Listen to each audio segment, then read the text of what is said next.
This episode is brought to you by Echo Spirits. Make sure you go down and check out some of their award-winning bottles. Drink local. 3, 2, 1. Let's go.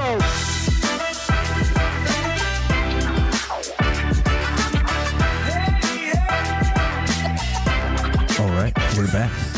I feel like you laugh every time I do. It's funny to me. I think it was the direct eye contact with the clap. Maybe I should clap before the music, but I think you should. Nah, I like the music. Episode 47, Trailers to Yachts. We are back with another banger. I think it's going to be a banger. It always is. Do you have any updates before we jump into this? Nothing off the top of my head.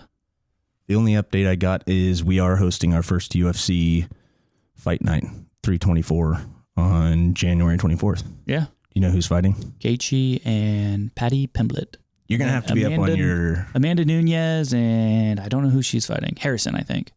That sounds good. You're going to have to be up on your like UFC stuff because I know nothing about it. Okay. I'll just reference you. I'll buy UFC 6 and just start playing it.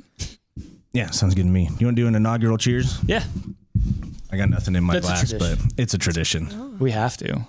Cheers, guys. Thank you. Thank you for coming on. We got Garrett and Mackenzie here from Lumberjack BBQ. I got all that right? Yeah. Yep, that's right. I'm really good at messing it up. It happens all the time. You rehearse it over and over and over. You get into the moment, you're like, I don't remember their names. Shoot that. You just wing it and say the wrong things. Even I did that for Damien, who we've known for years. But it happens. So anyways, this came about because I think you posted that we were like number 4 podcast that you listen to. Yeah. Yep. Are you a big podcast person, or it's like you only listen to 4? Yeah, I only listen to 4, really. No, we actually listen to quite a bit podcasts, especially when we're driving in the car and stuff. So yeah. We listen to quite a bit of your guys' stuff. So Perfect. Happy to be here. Yeah, I saw it on your Instagram, and I checked out your page, and I was like, shit, you want to come on the podcast? And here we are. But you want to start us off, kind of tell us about you guys and what you got going on? Yeah, absolutely. So my name's Garrett Schindler. This is my wife, Mackenzie. And we run an Instagram page called Lumberjack BBQ. It's really just documenting our cooks throughout the year, anywhere from backyard cooks. We do consider ourselves an amateur barbecue competition team. We've competed very little compared to a lot of teams, but that's a fun piece.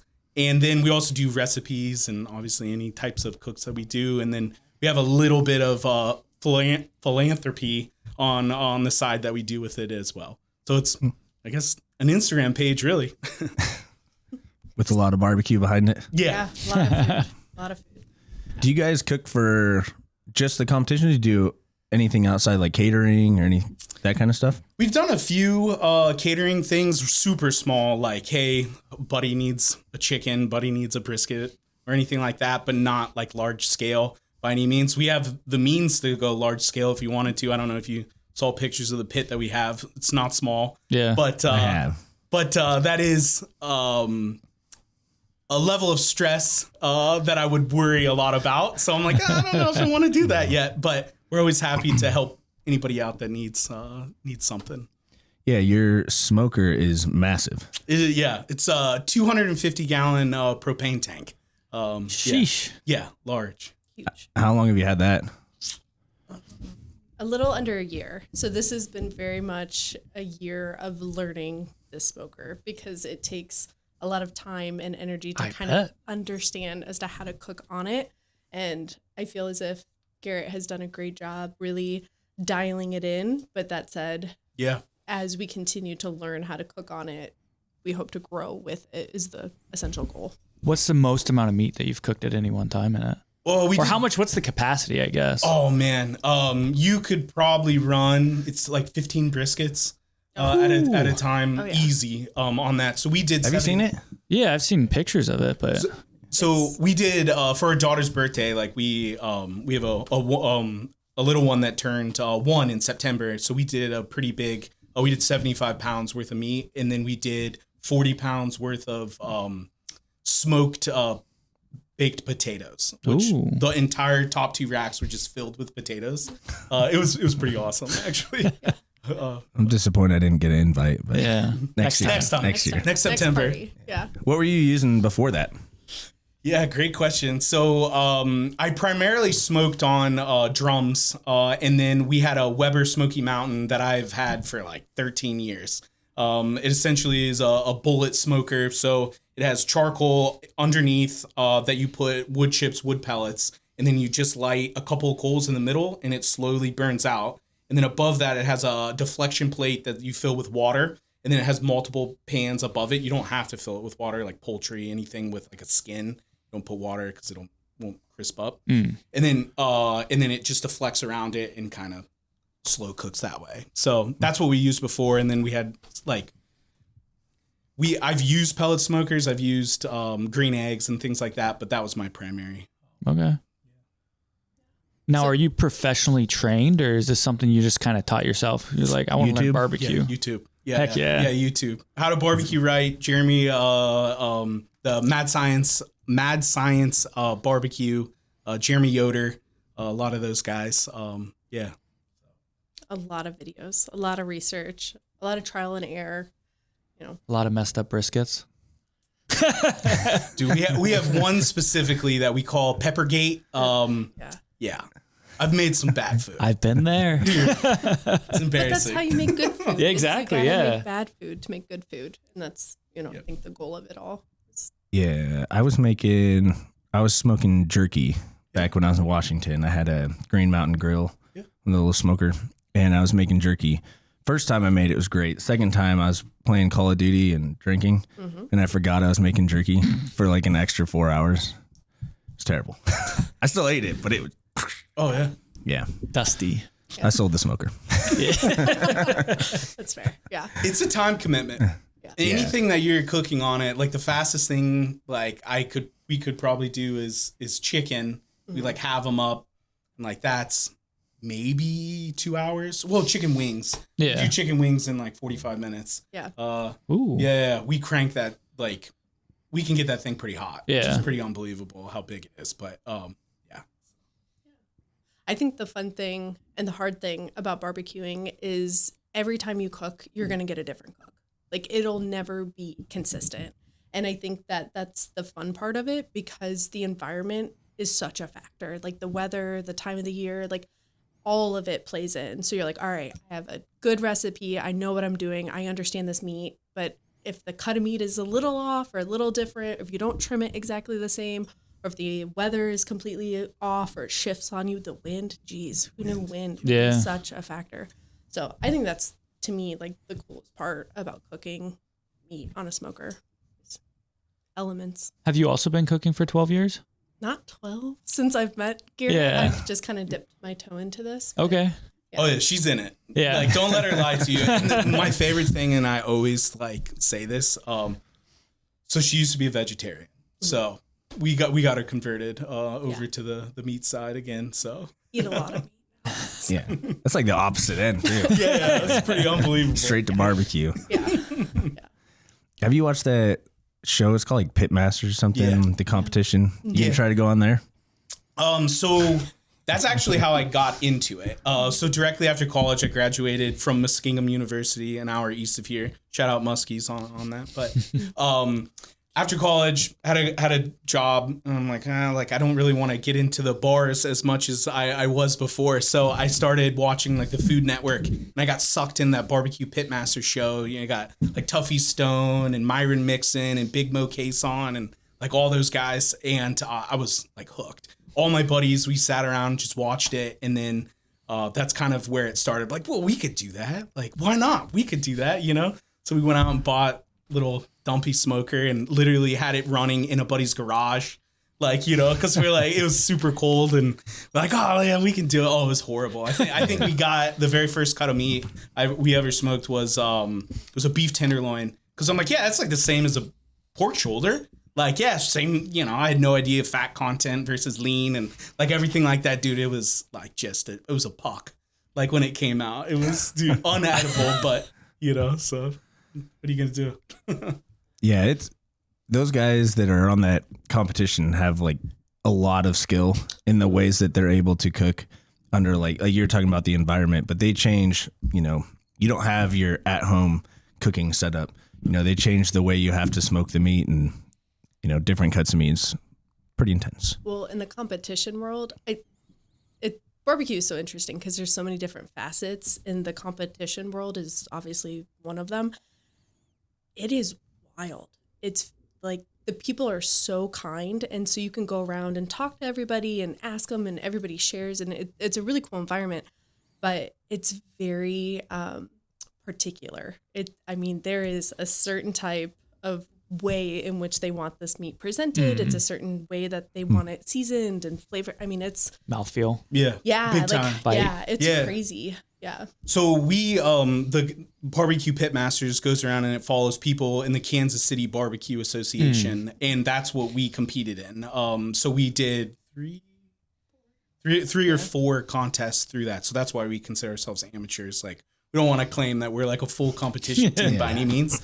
So people that are listening that don't necessarily know what that is, it's based in Kansas City, but it's global now. Association that puts on events that people cook, right? And you turn in 4 meats, and they're all turned in within 30-minute increments. So you do ribs, chicken, brisket, and pork. And so we traveled, we rented a Penske van, we got the dumpy smokers like thrown in there, more charcoal than anybody should ever need. And one of my good friends, Stuart, came with us, and we brought our little yellow lab, who's always in every cook, and with us on that. And it rained the entire time. All of them. So you get there the night before, and turn-in starts at noon, and then it trickles every 30 minutes from there. So we came in, like prepped the meats, like hung out, and we were like, oh, we should probably get the meat on, like, you know, turn-ins in like, you know, 12 hours, 13 hours, like we'll do this smaller brisket and then let it rest. But like all of these guys do hot and fast on everything. They're cooking briskets like in 6 hours, which like on my smoker now, like I'm doing like 12-hour cooks for these briskets because I want it to be like barky, and like it is insane how they all cook. It's all so fast. Like, yeah, so we have this pit running, and we're like, and everyone's like walking by, not like scoff, like you're new, right? Like we're like, yeah, like why? And then at 3 a.m., all of a sudden, you just see tons of smoke, right? Just rolling up. And it was cool. So there's, maybe like 20 teams? Yeah. 20, 25. Yeah. That's cool. Yeah. So we were like one of 2 that just had little pop-up tents, right? Everybody else, RVs, concession trailers, like all of this. And the guy at one of them, our second one, pulls up, and he has this beautiful rig, and he has a Jambo pit. I don't know if you know. It's like what Tuffy Stone uses in that movie. It's like the pit of pits, like the Lamborghini of pits, essentially. And he pulls up, and I notice that it's a Jambo, so I start like talking to him. And it is a gentleman that was ranked 6th in the world for this association. He came because the event that we were at was an open for the Jack Daniels like classic. You got to win in order to be able to go to it. So he like drove from like Illinois. We were just next to him in this like little pop-up tent and a little dumpy Weber, and like we're treating it like a softball league. Like we go and have some beers and laugh with our friends and stuff. It's pretty unbelievable. Have you done any of the competitions with the new smoker? Or you're still figuring it out? No. So first off, sucker's heavy. I was gonna say you probably need a pretty big rig to get that thing going. Does that tow? It doesn't. So it's on golf cart tires. So it is a TMG pit. So the metal guys, they're out of Knoxville, Tennessee. They're super cool. They've kind of gotten relatively social media famous. We were lucky enough to meet them like a couple of years ago and did like a full tour of the facility. And so we got to customize the pit. We picked the tank, we picked the rims, we picked literally everything on it. So the firebox itself is a 3-inch insulated steel all the way around. Like, so it's not hot on the outside when you have a rip and fire in it, which is really great when you have a 1-year-old and a dog that likes to lick everything. So, but it's 2,800 pounds, this particular pit. And so we need a big trailer and a winch to get it up there because I can't push it. Heave. Yeah. So I think it's 20 feet long. Yeah. I mean, it takes up a whole car bay. It's a car. Yeah, we keep it inside. Yeah. It's either that or like a Shelby Mustang. So I was like, this is cheaper. So. It's all on how you justify it. Yeah. Yeah. But it's fun. It's something to do, on the weekends. It's a good passion. It's, that's why it was kind of fun to hear how you all have gotten started and with the food truck and everything. 'Cause it's a passion, but there's a little bit of risk with it too. And you just at some point have to say, okay, let's do it. Let's devote the time, the energy, the money and investment into this passion project and make something of it. And what impact do we want to have with it? So it's interesting. It's fun. Yeah. What was the linchpin for the decision to start making content and pushing that side of things? Cause I don't know if you have any familiarity with doing that kind of stuff, Instagram, Facebook, TikTok and all that, but it's something. Yeah. It's an interesting world. So social media, personally, both of us aren't really on that much. I think I have 500 Instagram followers for my personal account. It's just my buddies. Yeah, 130. Oh, okay. There you go.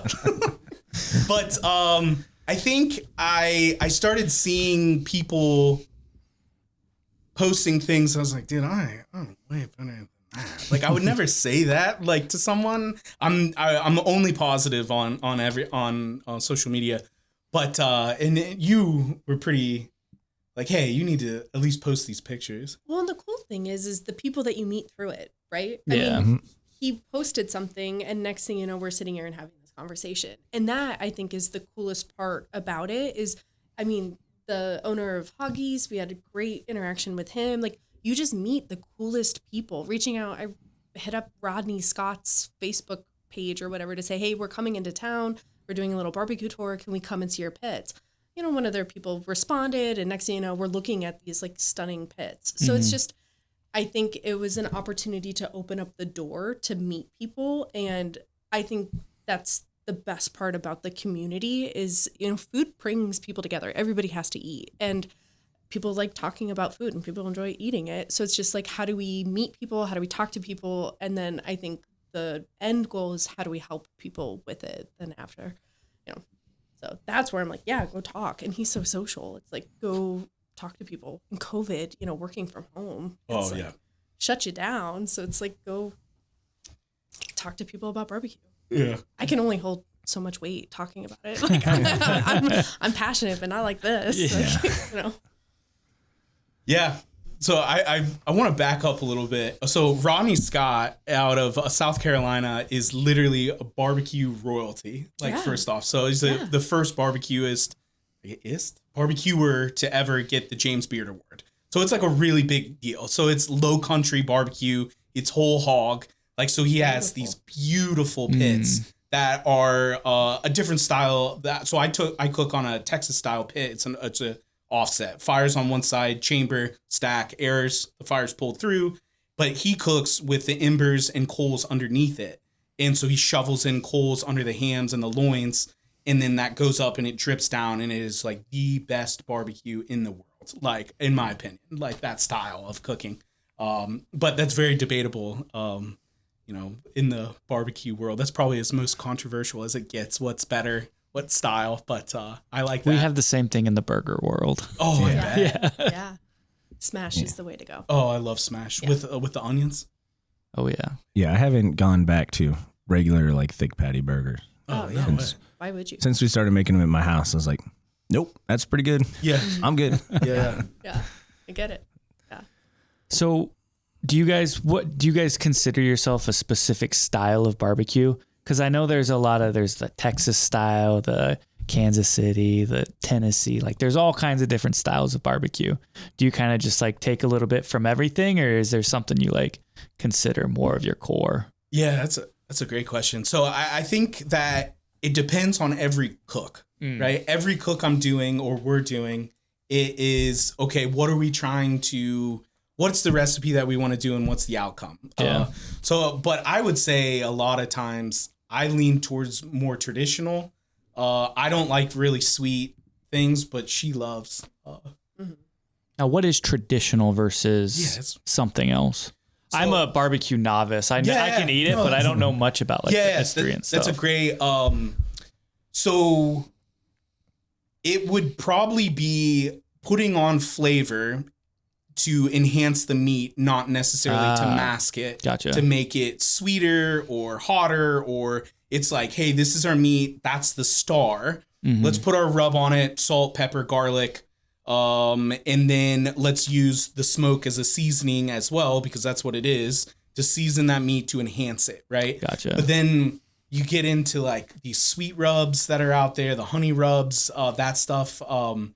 It, in my opinion, masks more of it, but there's a time and a place for it. And that really sweet is what they want in the competition world. That's why I'm like, really, like you can literally only take one bite of these things because they're so sweet and everything in sauce, and it just kind of I like the meat, like, and isn't it like with the ribs too? It's like it can't be fall off the bone. It has to have like some chew and bite, and like, you know, some of that meat has to be left over. It's very interesting, like how that's all kind of like constructed. Like you hear like fall off the bone, like that's not good in the competition world. That means you overcooked it in their eyes, right? And same with like chicken. Like if you bite the chicken, the skin can't come off. Like it has to be like a clean bite through through the skin, or you're being docked like points on that. So it's like these silly made up rules. Like, and I'm like, this is weird. Like, but it's fun to do, but still, it's just a different way of cooking the meat. Yeah, the technicality versus like the art of it. It's like, can you execute the one task to meet these standards versus let's make something delicious or whatever. Exactly. Yeah, unique or. Are all the competitions pretty much the same? From like a meat perspective, or what? Yeah, I mean, I guess, is it all through the same company or whatever it was? Kansas City. Yeah, Kansas City Barbecue Association. There's a couple different ones. Texas has one that I forget off the name. And then Memphis has one that is basically majority pork, where they do like whole hogs. But the one thing that they add in at Kansas City Barbecue Association is they'll do a dessert. So you can do whatever type of dessert. It's kind of that creative outlet that they have. A lot of cheesecakes, which I love cheesecakes. But we ended up not doing the dessert because we're like, that's just trying to get this done. Yeah, you had to bring a whole kitchen from somewhere else. It's probably pretty difficult to keep things cold as well. Oh yeah. So a lot of cookies too, which is interesting. But it's cobblers. I don't know why you peach cobbler. Dude, it's so good. That's my game. Smoked peach cobbler. Smoked pecan pie. Ooh. Don't sleep on it. Yeah, it's a good one. Yeah, I'm already getting hungry. But most of the competitions, I assume going into it, like what they're expecting. Yeah. So you can kind of pre-plan everything. They're not throwing like curveballs at you. No, it's not like Chopped or like where they'll pull like a secret ingredient, which would be super cool if they did that. But it's more every single time, you bring your own meat. So we brought 4 racks of ribs, 1 Wagyu brisket, and then 2 pork collars, which is the money muscle of the pork shoulder, which is like very intermuscular fat in it. So we brought those and we kind of just picked those out. And then we brought chicken thighs that you take the bone out and you put it in almost like, how would you describe that? I don't know. Like a muffin tin, essentially, but like a muffin loaf. And you like fold the skin over and you turn them into like pillows. Okay. And you like put them in, you inject the heck out of them, and then you cook them so they stay in this uniform loaf and they like puff up. They're like really pretty. But it's very specific. YouTube, man. Yeah. Wild place. Yeah, people have asked us all sorts of questions about this place, and it's like, how do you know how to do this? I'm like, I just went on YouTube, started watching videos. Same with like the podcast, but everything we've done has been from the internet, That's amazing. Like, I love that. I think it's the coolest thing, because why not? Right? Yeah, the information's out there. Yeah. Just go look for it and learn. Yeah. But yeah, no, I did, like you said, smoking takes a lot of time. And back when I was in Washington State, I had 4 and 5 day weekends all the time. So I started getting into it and then moved out here, and now I have no time. So it's like, yeah. Plus I don't want to cook. I don't really ever want to cook again after doing this. Doing it for a living, I can only imagine, probably takes a little bit of the sparkle, if you will, out of out of the cooking process, for sure. But I'm sure watching people bite into those and then they're like, oh yeah, this is it. Like, that's what I live for. It was like, oh, like, Garrett, you go get food. And I'm like, no. And I'm like looking, I'm like, oh, because you can always see on the face if they like it or not. Oh yeah, first bite. For sure. Yeah. Yeah. Or when they say, oh, damn. Something like that as you're walking away from the table. You're like, Yeah. got another one. So then did you have the idea to start the smash burger business? Were you like, let's go for it? Or So I started making them because I saw everyone on Instagram was making them on a Blackstone. And I think I made them like one time at my house. And I was like, yo, next weekend you got to come over. I'm going to make these again. And we made them like 2 more times. And then we were just on the phone complaining about our jobs. And we're like, if we left, let's start a business. Like, what would we do? And I think I threw out the idea, like, we should start a food truck as a joke. And Cole was like, I've always wanted to. Yeah. And then 1 month later, we had a food truck and we're at our first event. Yeah, pretty much we like left it at that for the conversation. It's like, we should start a food truck. I'm like, we don't even know what that would look like. Yeah. And then we hung up, and I think we both kind of like went off on our own and just like started doing a ton of research, crunching numbers, like figuring out all the logistics for getting the truck, the licensing, the funding, all of it. And then basically, I don't know if it was the same day or the next day, I think I called you back. I was like, I think we can do this. Like, this is real. And I sent him like a little spreadsheet I made in Excel. I was like, this is how many burgers we have to sell. This is what our cost per burger would roughly look like. This is our startup costs, and just went from there. And like you said, a month later, we were on our first event. Yeah. He's very good at books and like smart stuff on the creative side. Yeah. So yeah, I think it was like the next week we sat down with a bottle of bourbon. It's like, we need a name. Yep. We need a design. We just had a checklist on everything that we needed to execute. And then, we just started chipping away at it. Found a truck down in Georgia, and you were... I was in South Carolina, I think. Yeah. Working. And I was supposed to be taking a flight back, but Cole drove my pickup truck down to Georgia because he was up here working. So he drove it down there. And my wife was out of town. So like I had like a couple days, and he's like, this food truck looks perfect. And I was like, it's brand new. All of like the electrical, the plumbing, and all there. It's just a shell, so we could put all of the equipment ourselves and install it just the way we want it. Mm-hmm. And we're like, all right, yeah, get a hold of him. Let's do it. Yeah. And I just drove his truck down, picked him up from South Carolina, and we drove back. Yeah, I was like, all right, guys, I'm going to go catch my flight. And then I got in my pickup with the food truck and drove back. I love that. I think I had my dog in the car too, didn't I? Probably. I'm pretty sure I did. Probably. Yeah, it was crazy.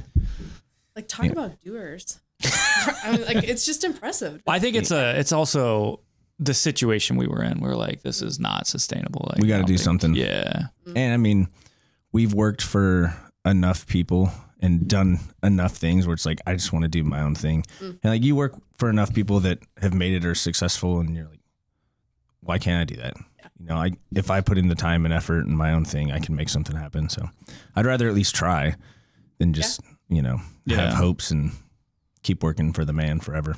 Yeah. That's awesome. Yeah. A lot of respect to you guys. Oh my gosh. Yeah. We're certainly trying. So the real question is, did you know how to back up a trailer before you had the food truck? Or... I grew up around there you go. trailers and construction and backing stuff up. That thing was pretty massive, and I didn't have the trailer mirrors on my truck. Man, it was small compared to what else is out there, but it was like 10 by 20 or something. Yeah. But I didn't have the trailer mirrors on my truck, and we're like tight budget people. I'm like, they're expensive. I don't need them. We'll be fine. So we never put them on the year we had a food truck. And so I was driving with the regular mirrors on the Tundra. It took some practice, but I got pretty good at it. Oh yeah, I bet pretty there much was the only some one who tight, drove it. like at events, like there are small spaces. Yeah. I bet you just, oh man. There is one spot in Bexley called Grain and Grape that if there was just like 3 inches like narrower, or even their sign, if it was literally like an 1.5 inches smaller, we couldn't get our truck there. But it was like literally perfect for our truck. Like if we ground guided it the right way, you had to cross like 4 lanes of traffic just to shoot the shot. And it was the first time was a disaster. It's like, how do I even get in there? And then the second, third time I figured it out. And yeah, I would pull into the center lane and then like do a hard 90, like up over the grass it like over the curb, over the grass, and then turn the truck, and I could like barely squeeze it in there. But yeah, it was a tight spot. A lot of trucks wouldn't go there because if you're in a smaller food truck, you know, not a trailer, you could drive in there. Okay. But most trailers wouldn't. No. We were probably the only trailer that was dumb enough to do it. But we did really well there. People of Bexley loved us. So it's a cool place. But yeah, our whole plan was like do the food truck kind of as a proof of concept. We never really wanted to be in the food truck game. Okay. But so we did that for a year, and then we weren't even planning on opening a restaurant. This place just popped up, and we're like, why not? We can make it work. And it's awesome. Sold the food truck and been okay. Yeah, we sold it after a month of being here. Yeah. But it's just expensive to keep it licensed and ready to go in case you want to use it. So it would have been like $1,000 a month, and it was going into wintertime. So we had somebody that wanted to buy it. They're doing another smash burger concept here in town. So yeah, they wanted to buy it, and we're like, see ya. $1,000 a month. Wow. Yeah. That's storage. And yeah, I bet that alone. Yeah. Plus the licensing, and you know, you could just park it on someone's lot, but if you're going to have it, you might as well be ready to use it. Yeah. You know, so in order to have all of our equipment in there, you know, all your POS stuff and internet and all that kind of stuff, it'd be like somewhere $1,000 a month. But yeah. So were you sad to see it go? No. Okay. Not at all, surprisingly. Yeah. I think we were already like pretty stressed out about opening a restaurant. Sure. And like we were just like, that's one less thing we have to think about. It's all right. Yeah. That's fine. We wanted to like solely focus on this. And I mean, we did one summer and one full summer, one full winter, and it's 150 degrees in there in the summer, and it's 10 degrees in the winter. Yeah. Terrible. You did it. We did it. You can check it off the box, you know. Yep, we did a full year and moving on. Yeah. And I think if it wasn't for our location, we would have kept it.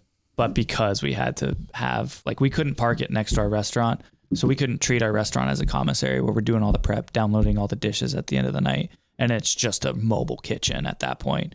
Where we had it, it was like, you know, 15 minutes from our restaurant. So you basically have to have your own crew to man it. And then there's a whole amount of logistics that go into that. And it was just like, maybe next time. Yeah. It is. I mean, it's great for marketing and keeping your name out there. And you can go, like, not everybody is going to drive downtown Columbus to get our burger. You know, if they live up in Powell or Delaware, you know, people aren't coming down here all the time. But the parking is great. I do have to say that. Down here? Yeah, parking garage right over. That is nice. Yeah. Now that we have a road, it's a lot better too, because there's a lot more street parking at nighttime and weekends. But before that, we'd get 10 calls a day down here. People are like, how the hell do I find you? Because they get to Front Street where it's just road closed signs. Yeah. They're like, I don't know where to go. Google Maps would freak out. Yeah, ours spun us around a little bit, but we found we just parked in the parking garage. But this one immediately dropped the credit card, like to pay. Yeah, classic. Whatever. I think that's probably like top 5 greatest fears of mine. Oh yeah, it's valid. Was there a car behind you? Yeah, fortunately it was him. Yeah, it was me. Sheer luck. Oh. Yeah, she opens the door, immediately just hits the metal door dings, and I was like, did you drop the ticket? She's like, no, my card. I was like, pull forward. I'll get it. We made it, though. Yeah. Yeah. At least it was him behind you, not someone that's late for a meeting, like honking at you. Oh, yeah. So I can only imagine us trying to back up a trailer is where I'm going with that. You know? I don't think we would have done well in Bexley backing that thing up. Well, yeah, wait till you get a trailer for your smoker. It's going to be massive. Yeah. We'll be big. Need to. Yeah. It got delivered to us. We were going to drive down there, but evidently if you pick it up there, you have to pay sales tax, and you don't have to pay sales tax. So they delivered it to us, which was like literally saved us $200 to get it delivered to us. So we didn't have to drive down to Knoxville. And this guy showed up on a 40-foot gooseneck trailer, and it had like 6 other smokers like on it, all being delivered. And it was like Christmas. I was like, this is like the coolest thing ever. Like, getting it delivered. Yeah, it was pretty cool. Yeah. Do you have a truck already? So I sold my truck during COVID because the resale value was absurd. I got pretty much what I paid for it. So no, we don't have a truck right now. But my father does. Yeah, perfect. So I was gonna say, so all you need is a full size truck, full size flatbed trailer. You'll be ready to go. Yeah, super cheap. Cheaper than a Mustang, right? Yeah, cheaper than a Mustang. Yeah. So goals, this motivates you. Absolutely. All right. Tell me about these things. Yeah, so we have been experimenting with rubs, kind of perfecting our own recipes. Don't really know if that's something that we want to go into, but it's super fun to test out. And this is like a great Christmas gift that we like gave out to people. So we bottle up our own. So we actually have 4 different types. So a Tex-Mix here that we make, beef rub, and then this is our hot honey rub made with real honey, granulated honey, and then we have just a normal honey rub on that that we make at home. So I wanted to bring that for you guys to thank you for having us on the podcast. Awesome. Yeah. So you guys can fight over the extra one on that. So yeah, I'm sure they'll all just end in the kitchen over there. yeah, nothing wrong with that. Going on burgers. Yeah. You guys thinking about bottling it and trying to sell it, or? We're toying with the idea. So we're kind of talking to some co-packers, seeing if it makes sense to do. And it's like, oh, do we want to do farmers markets? Do we want to I don't know if I want to take the fun out of things. So we're just kind of seeing with that. So more to come on that. But the recipe testing is super fun to do, and I like messing around with it. We also make a couple of homemade sauces as well. So nice. I got a Carolina Gold sauce that I like absolutely love, and then a pork marinade essentially that I put when I wrap my ribs. It's essentially like a hot sauce type with distilled vinegar and so just kind of toying with some ideas on different directions that we could potentially take this if we wanted to go that path. Obviously this isn't a full-time job, but just kind of seeing if it's something we want to toy around. Do you think it'd ever want to be your full-time job, or do you think it's just something you kind of want to just keep a hobby and keep it like a passion? Yeah, once you cross that line, there's no going back. Yeah, it's something. A hobby. Yeah, it's cool to hear you guys. Like you did it. So I don't know if I want it to be my full-time job. So we both have jobs, and we both really like our jobs. Yeah. It's very stressful in its own right. So this is a great creative outlet, like I said earlier. But I think this is a great little side hustle that could bring in extra revenue. Or if someone ever wanted to stay home, maybe you could do it full time. I don't know if you wanted to. Yeah. Yeah, we before we even, I think it was like 4 or 5 months before we got into the restaurant space, we started bottling our seasoning, and we started doing the online store, trying to push that. I think we got bored in the food trucks. We're like, what's next? What else can we do? We started doing that, and then we ended up getting the restaurant space. So we kind of put all that on the back burner. Now we sell all of ours just right out of the restaurant. Yeah, I saw it. When we walked in, I was like, oh, I probably shouldn't have brought these. But so did you guys go through a co-packer, or like how did that come about? Or do you do it yourself? Or So when we were selling it, we did have a co-packer. Yeah. Nice. So North Market Spices down. Yeah. They're awesome. So when we started out, I was just making like our 10 pound batches. I could just do it by hand, but now we're going through like 80 pounds a month. So it's like, I can't keep up with that. So they've been making it bulk for the restaurant.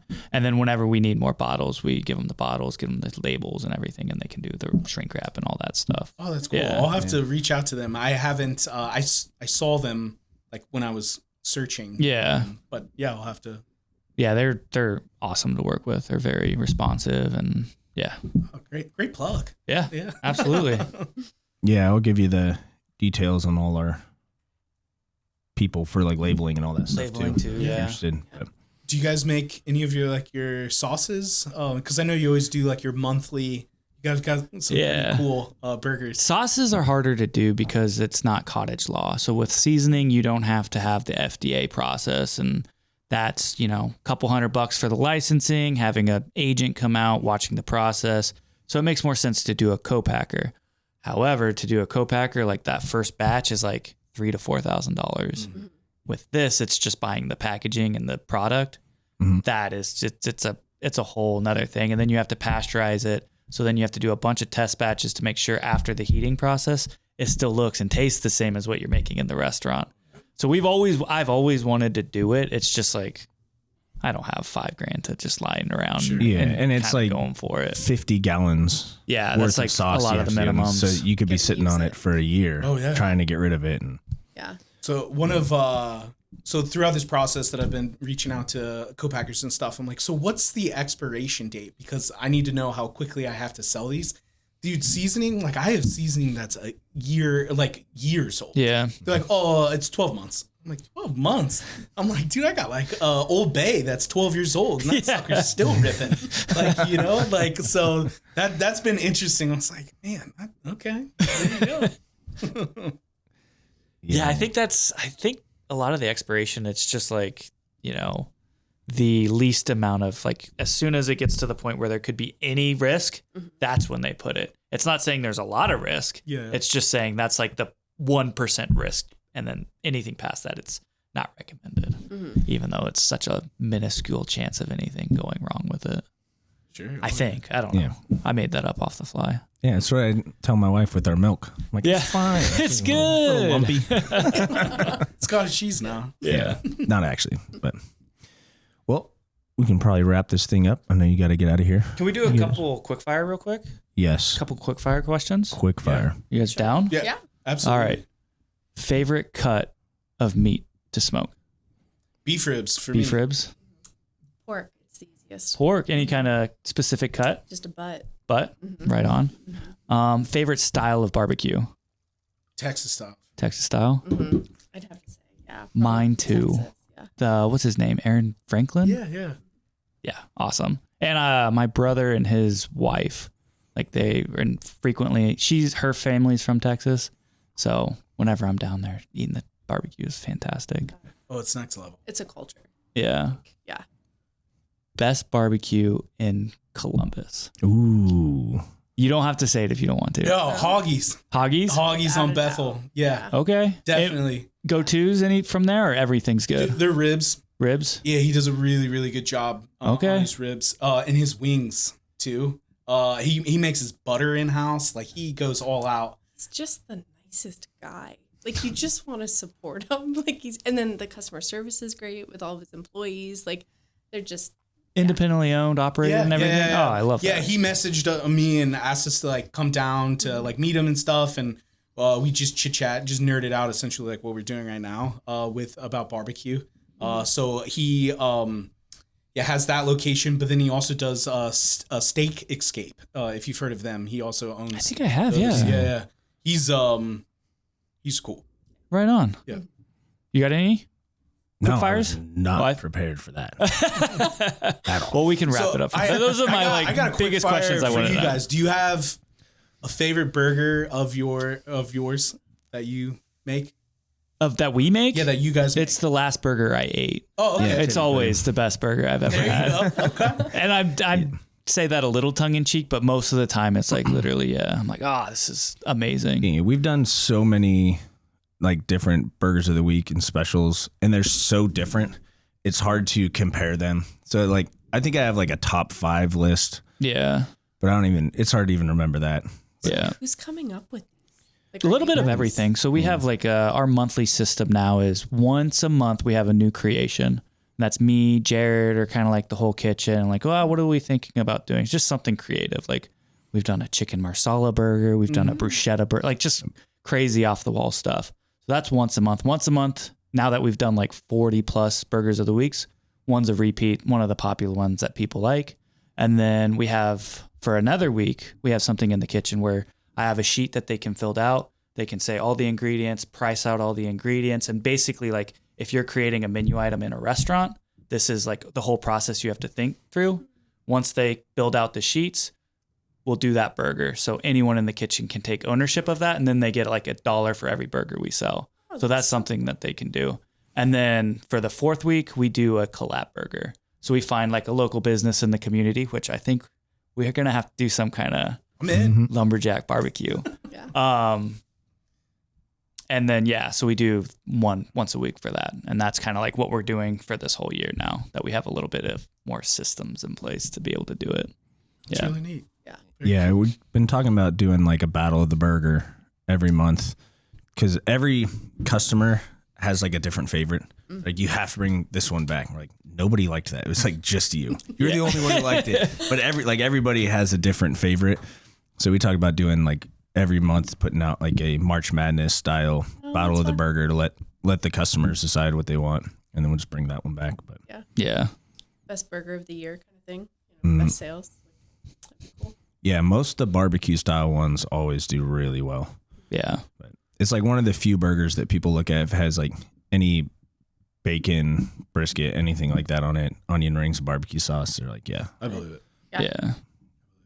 So, but before we sign off, I did want to bring up one more thing. So, Mackenzie and I, one thing that we do want to do with with Lumberjack BBQ is like give back to the community. So this year, we had some families that were in a hard time. We cooked 20 meals for them and just gave it to them to have. Because we have so much space on the smoker, it's like no problem throwing on some chickens and pork shoulders and everything like that. So next year we want to do, I'd like to do 100 meals to give out to people. And then we're also a part of a non-for-profit called Operation Barbecue Relief. It's a very large non-for-profit that goes around and cooks for first responders and natural disaster victims. So we want to do some cooks, obviously, hopefully not. But if there is any natural we're really hoping for natural disasters. Yeah, we don't want that. But we're definitely, we want to do some for first responders, cooking for them and dropping off food around the city and stuff for them. So, just I had to bring that in because I think that's like the main thing that we're like the most excited about. That was like the best thing that we did last year. Absolutely. Yeah. Is that something for the 20 meals, was that like around Christmas time?